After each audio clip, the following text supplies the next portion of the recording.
La rédaction de la première page du dossier interculturel. Donc, vous allez aller dans Dossier RCI, les tutos. On ouvre. Alors, la prise en main du cours ici, si vous voulez vous repérer un petit peu, voilà, vous repliez l'ensemble des sections et on va, bon, qu'est-ce que le dossier RCI? C'est les informations. Document dossier RCI, c'est les documents à télécharger. Donc, on va justement aller ici.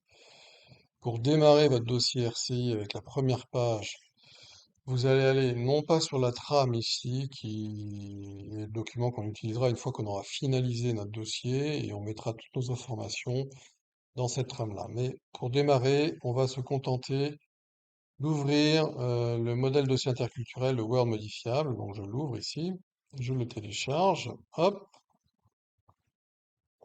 voilà, on active la modification, je l'enregistre évidemment hein, sur mon bureau, hop, j'enregistre, bon ça je vous laisse faire. Et on va remplir donc cette première page ici du dossier interculturel de 3 pages, hein. Je rappelle qu'il va falloir remplir ces 3 pages ici sur des thématiques bien précises. Donc pour l'instant, ce tutoriel va vous montrer comment vous rédigez cette première page, le territoire d'immersion. Et vous allez, comme vous le voyez ici, renseigner des informations sur la date et la durée de votre stage à l'étranger, puisque ce dossier interculturel de 3 pages porte sur votre stage et votre expérience d'une culture étrangère lors d'une période de minimum 8 semaines. Donc vous allez renseigner la date, la durée du stage, le pays dans lequel vous avez fait ce stage, éventuellement des informations sur la région, la ville, tout ça sous l'angle politique, économique, historique et socio-culturel. Alors, revenons sur les documents. Ici. Et voyons un petit peu comment on va renseigner donc cette première page ici. Donc comment va-t-on renseigner ces thématiques, faire tenir tout ça sur une page, tout en étant, comment dire, intéressant et en montrant qu'on a bien compris ce qu'il faut faire. Alors, jetons un œil évidemment sur, effectivement, sur les informations attendues. C'est-à-dire, qu'est-ce que ça veut dire en fait, sous l'angle politique, économique, social, culturel, des informations sur le pays, la ville, le stage, etc. Donc, ce territoire d'immersion, déjà, qu'est-ce que c'est ce territoire d'immersion? Donc, c'est le pays étranger dans lequel l'étudiant a effectué un stage d'une durée de 8 semaines, c'est on l'a dit au minimum, et il faut que vous démontriez votre capacité à comprendre les enjeux interculturels qui se posent à une entreprise française qui souhaiterait exporter, par exemple, dans ce pays. Donc en fait, ce qu'on attend de vous, c'est que vous démontriez sur cette première page que vous avez compris ce territoire d'immersion, mais d'un point de vue import-export. Alors, à quoi consiste ce travail? Ce travail va consister à sélectionner enfin, à rechercher et à sélectionner des informations et à les organiser sur une page. Donc, les informations que vous allez rechercher, il va falloir adopter une certaine méthodologie. Donc la première chose hyper importante ici, c'est de bien vous caler sur des sources d'informations à privilégier. Donc ici, vous avez un certain nombre de sources d'informations. Par exemple, pour tout ce qui va être modèle interculturel Hofstede, vous avez un lien ici sur hofstedtinsights.com sur lequel on ira voir plus tard.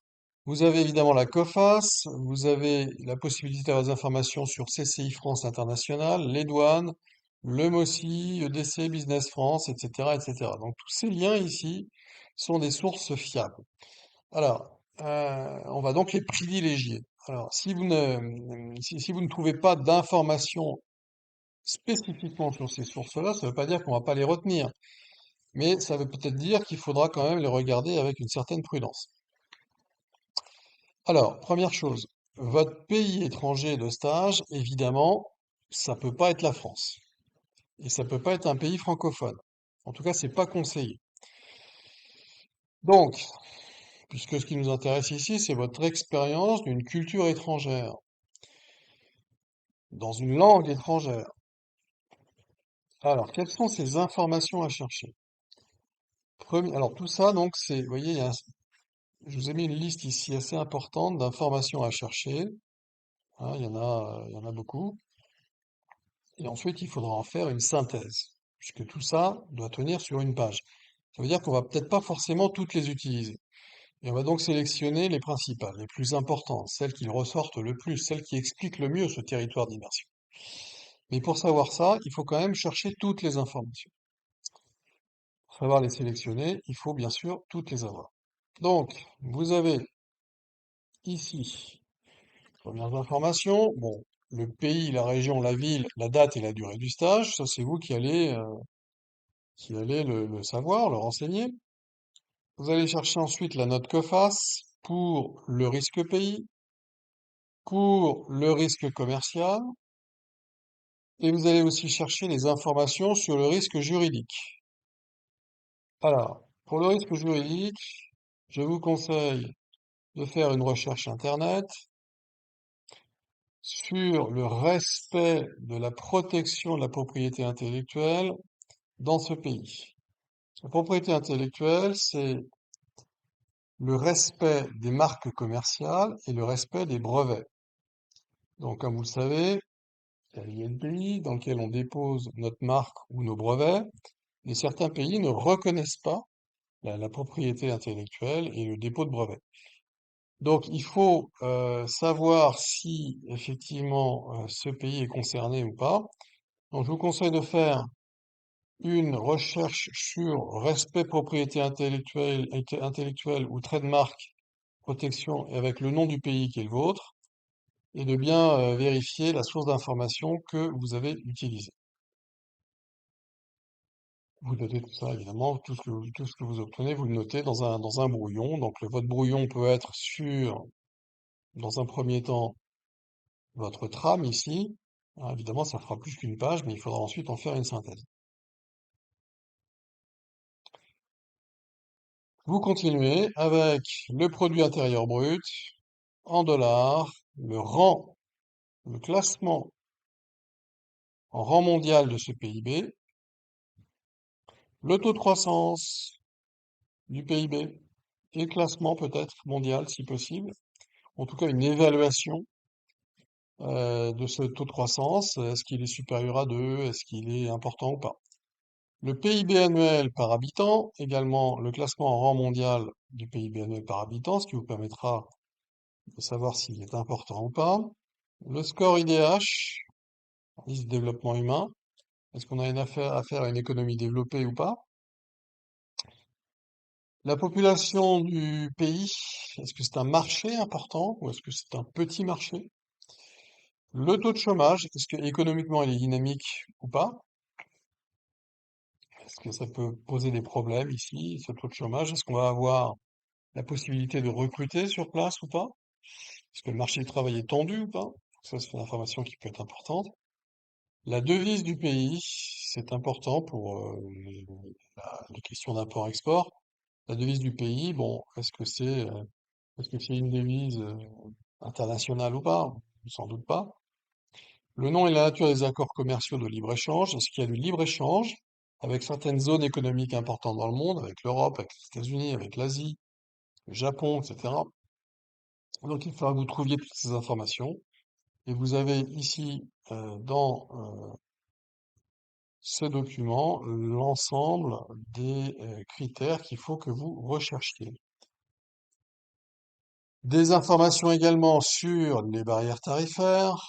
Donc là, je vous conseille par exemple aussi les mots-clés, les recherches mots-clés pour obtenir des résultats intéressants. Sur les barrières non tarifaires, avec des recherches mots-clés aussi ici. Une recherche sur l'indicateur Ease of Doing Business Rank. Donc ça, c'est un indicateur de la Banque mondiale qui va vous donner une idée sur l'accessibilité de ce marché. Est-ce qu'il est facilement accessible ou pas? C'est-à-dire qu'est-ce qu'on peut facilement faire du business ou pas? Et ça, c'est un indicateur très pratique qui est calculé par la Banque mondiale et donc qui est tout à fait intéressant.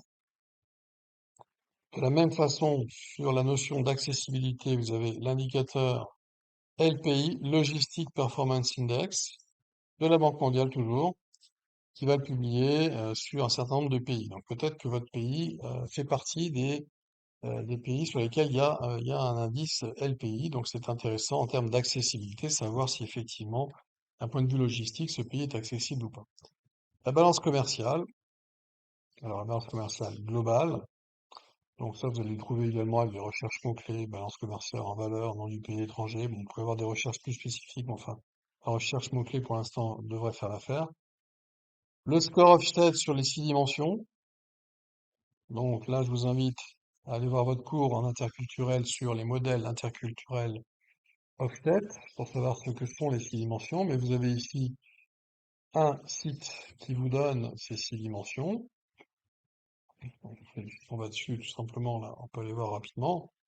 Hop, vous avez un comparateur ici. Vous rentrez le nom de votre pays. Bon, admettons que ce soit l'Allemagne. Alors, c'est en anglais, je crois, Germany. Voilà, Germany. Hop, et vous avez les 6 dimensions avec les scores et même, vous voyez, ici des explications. Donc, c'est tout à fait intéressant ce site.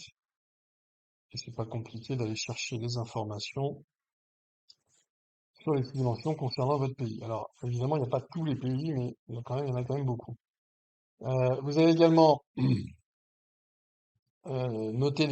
chercher les informations sur le modèle de Edward Hall, sur donc le caractère riche ou pauvre du contexte culturel. Vous allez aller chercher des informations sur les religions pratiquées dans ce pays, sur les langues pratiquées dans ce pays, c'est pas forcément seulement la langue nationale, il peut y en avoir d'autres, sur l'importance économique de la région dans laquelle vous étiez et la ville dans laquelle vous étiez, si ça vous semble important, c'est-à-dire que peut-être c'était la principale zone économique, ou peut-être ça n'était pas du tout la principale zone économique. Donc ça peut être intéressant d'avoir ce genre d'informations dans cette page, le territoire d'immersion. Sur les spécificités culturelles, vous étiez dans une région qui, par exemple, je ne sais pas, il peut y avoir des différentes religions dans un pays. Bon, bah, vous êtes dans une région qui n'est pas de la religion, en disant dominante dans le pays, par exemple. Ou ça peut être tout à fait autre chose, une région qui parle une langue particulière. Donc il peut y avoir des spécificités culturelles à mettre en avant si elles vous semblent importantes. Donc une fois que vous avez obtenu toutes ces informations, qu'est-ce que vous en faites? Pour l'instant, vous êtes sur un format un peu brouillon. C'est-à-dire vous avez des chiffres, vous avez des informations, vous avez des sources, hein, vous avez noté les sources à chaque fois, vous avez trouvé ces informations. Et donc maintenant, vous allez devoir les organiser en phrases. Donc tout ça doit tenir sur une page. Ça veut dire que vous devez faire des phrases et sélectionner, bien sûr. Vous n'allez pas mettre toutes ces informations, sinon ça ne tiendra jamais sur une page. Vous allez commencer par sélectionner les informations qui vous paraissent importantes sur ce territoire, avec toujours en tête cette idée de angle politique, économique, social, culturel, juridique. Donc vous allez faire une sélection. Alors, vous pourriez les organiser, ces informations culturelles, politiques, etc., sous différentes thématiques. Peut-être une première thématique sur la présentation un petit peu générale du territoire. Bon, vous pouvez peut-être mettre des données, je sais pas, démographiques, géographiques. Ensuite, peut-être une thématique politique, peut-être une thématique plus spécifiquement économique et une thématique plus spécifiquement culturelle. Donc vous avez dans votre page, dossier interculturel, première page ici, hein, celle-là, vous allez avoir en quelque sorte 4 thématiques avec différents paragraphes à rédiger sur ces thématiques. Bon, ça peut être ces thématiques-là. Ça pourrait être aussi des thématiques sur l'accessibilité, sur le potentiel que représente ce pays et sur les risques que représente ce pays. Donc là, on est plus sur des thématiques organisées sur le modèle de la fiche pays en DCI.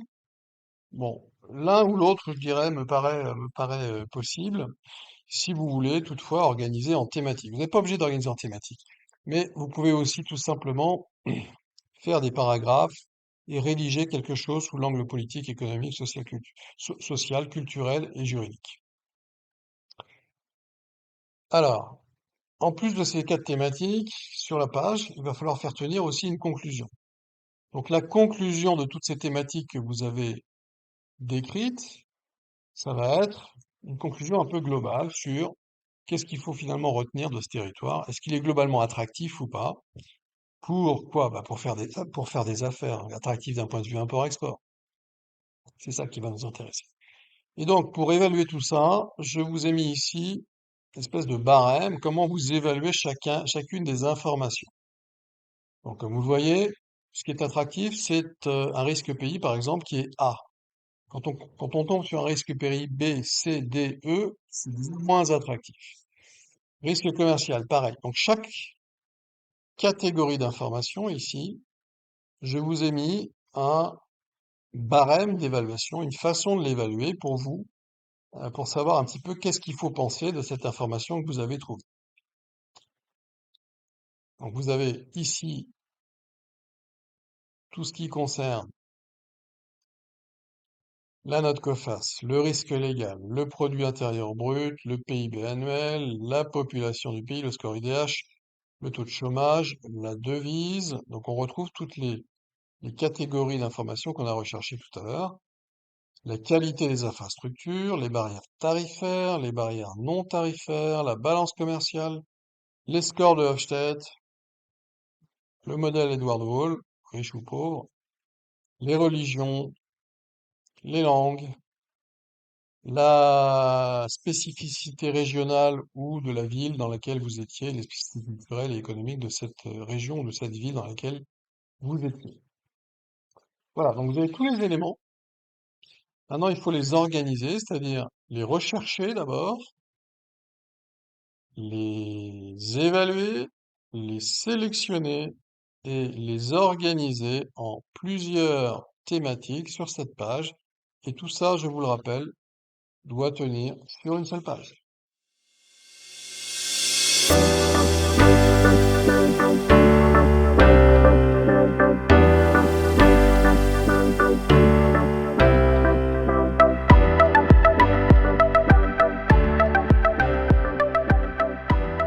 On termine avec quelques exemples concrets, à la fois sur la recherche des informations et puis le rendu final. Donc sur la recherche d'informations, par exemple, un point là que je veux montrer, c'est un agrégateur de sources, Market Finder, Google Market Finder, qui est très pratique parce que vous allez trouver pas mal d'informations directement. C'est en fait Google Market Finder qui va chercher les informations pour vous sur les sites fiables. Donc si je fais une recherche par exemple sur une entreprise, allez on va dire une entreprise Cap Créole, une entreprise de la French Fab, donc je rentre l'URL de mon entreprise, c'est ce que vous devez faire, vous devez rentrer l'URL de votre entreprise et vous devez vous connecter. Alors, je ne me suis pas connecté, donc je vais me connecter déjà. Donc se connecter, alors je me connecte avec mon Google, ce sera plus simple. Et je suis là sur Cap Créole, comme vous voyez, le site web est là. Moi j'ai plusieurs comptes, hein, bon, je fais des recherches pour l'entreprise Cap Créole. Alors, comme vous le voyez ici, il m'a présélectionné trois marchés. Alors, c'est peut-être pas celui-là mon marché export. Donc si je veux changer de marché export, je modifie la sélection ici. Et ça, je peux le faire seulement si je suis connecté sur mon compte, hein. Sinon, j'aurai accès qu'à un résumé. Donc là, comme vous voyez, il y a plein de pays. Alors, moi, je peux changer la sélection. C'est-à-dire, je veux plutôt que étudier États-Unis, Japon ou Allemagne. Moi, ce qui m'intéresse, c'est d'exporter au Canada. Donc ça veut dire qu'en fait, je vais supprimer ici un des trois. Enfin, j'en ai que deux sont sélectionnés. Supprimer un de ces deux-là et sélectionner le Canada. Bon. Alors, admettons que je veuille peut-être finalement moi les États-Unis c'est ça qui me convient. Donc je reviens ici, j'ai pas besoin de changer. Et donc vous voyez ici que je me retrouve avec un tas d'informations qui vont être utiles. Alors ici, qu'est-ce qu'on a? On a des informations sur les recherches Internet, sur les thématiques liées au secteur d'activité et aux produits de l'entreprise. Donc on voit qu'aux États-Unis, bon, il y a 26 millions de recherche en moyenne sur des termes en rapport avec les catégories de produits que vous avez sélectionnés. Donc, c'est-à-dire que dans la constitution de mon compte, dans l'établissement de mon compte, à un moment ou à un autre, il m'a demandé des catégories de produits. Donc, j'ai renseigné évidemment les bonnes catégories de produits que je souhaite exporter, hein.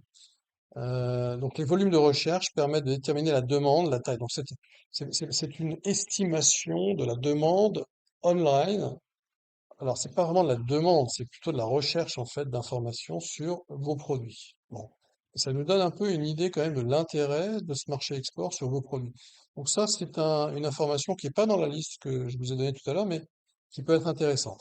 Ensuite, vous avez des informations sur le prix de ces enchères Google. Vous savez, Google Ads, c'est acheter des mots-clés. Bon, vous avez ici, alors, celui-ci, on l'a en fait, hein, c'est Ease of Doing Business. Alors, c'est en français.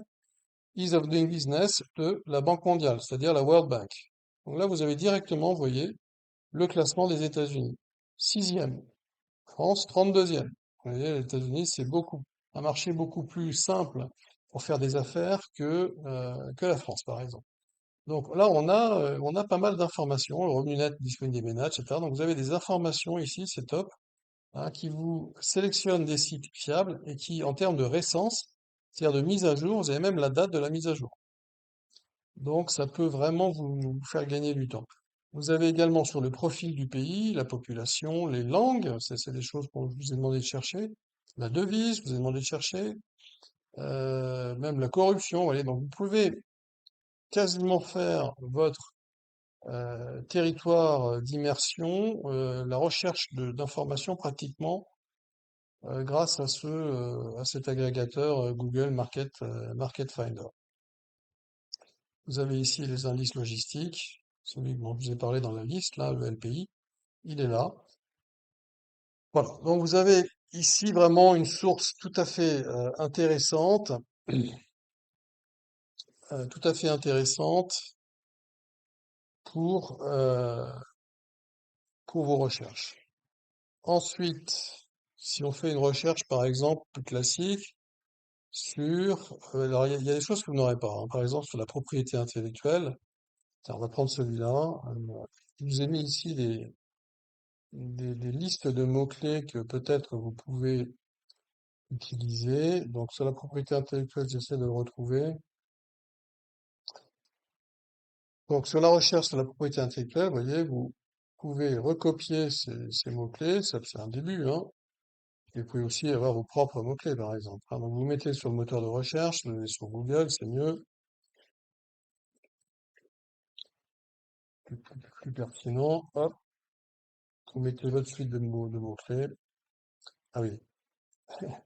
Donc, protection, nom du pays, vous changez le nom du pays, évidemment, mettez, donc moi c'est États-Unis, États-Unis, on va dire d'Amérique,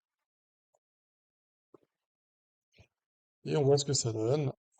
Voilà, se conforme au principe du premier marque de commerce, machin. Voilà. Donc là, vous avez des éléments, vous voyez, sur la protection de la marque. Il faut toujours faire attention aux sources.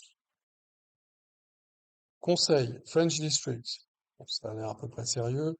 INPI, ça c'est carrément sérieux. Donc, vous voyez, vous allez avoir un tas de sources. Ce qu'il faut, c'est ouvrir ces liens. Bon, sur l'NPI, ça peut être sympa. Ouvrir ces liens et aller voir un petit peu les informations. Donc, vous avez un office de la propriété intellectuelle aux États-Unis, un petit peu sur le modèle de l'INPI sans doute, l'Office des brevets et des marques, l'USPTO. Et là, vous avez un tas d'informations. Donc voilà comment vous allez faire votre recherche. Si je reviens sur le document que je vous ai donné, vous avez ici finalement tout ce qu'il vous faut pour trouver toutes ces informations. Et ensuite, il faudra que vous fassiez ce travail, cet effort de synthèse, en retenant simplement les principales, celles qui vous paraissent les plus marquantes, pour donner vraiment l'essentiel de ce territoire d'immersion. Donc maintenant, voyons rapidement les exemples, quelques exemples. Alors, voyons rapidement quelques exemples qui sont pas forcément d'ailleurs les meilleurs. Voilà un dossier interculturel sur la première page, donc sur la Turquie. Bon, il n'est pas trop mal. Comme vous voyez, il n'y a pas de thématique bien distincte, mais il y a des paragraphes qui en fait sont les thématiques. Donc ici, il annonce sur la Turquie. Donc il s'agit d'un dossier interculturel sur la Turquie. Donc c'est bien un pays qui n'est pas la France. Il annonce la durée du stage et le pays et la ville, etc. Et puis il embraye sur des données économiques. Ok. Ensuite, sur la politique. Donc on a déjà l'angle économique ici, l'angle économique ici, l'angle politique ici. Ici, on a les accords commerciaux et là, on a les aspects culturels. Et est-ce qu'il nous a fait une petite conclusion? Pas vraiment. Donc, vous voyez, c'est pas idéal. En plus de ça, il avait la place. Donc, il aurait pu nous faire une petite conclusion sur qu'est-ce qu'il faut retenir de ce pays au final. Comme vous le voyez, il a fait une sélection. Est-ce qu'elle est bonne, cette sélection? Je ne sais pas. Et attention de ne pas recopier hein, ce dossier. Je vous rappelle que la fraude, c'est 5 ans d'interdiction d'examen et que l'éducation nationale conserve tous les dossiers. Donc, c'est très facile pour eux hein, ils sélectionnent le paragraphe, ils le mettent dans leur algorithme et hop, ils retrouvent tout de suite le dossier. Donc là, vous êtes éligible si vous faites ça. Donc moi, je vous le montre simplement pour que vous regardiez et que vous inspiriez un petit peu, que vous voyez à quoi ça ressemble cette première page. Voilà, celle-là est pas trop mal, mais elle n'est pas parfaite comme vous voyez. Une autre, et je fais des commentaires. Donc ici, il faut bien vérifier effectivement qu'on a un Arial 10 interligne simple, ce qui n'est pas le cas.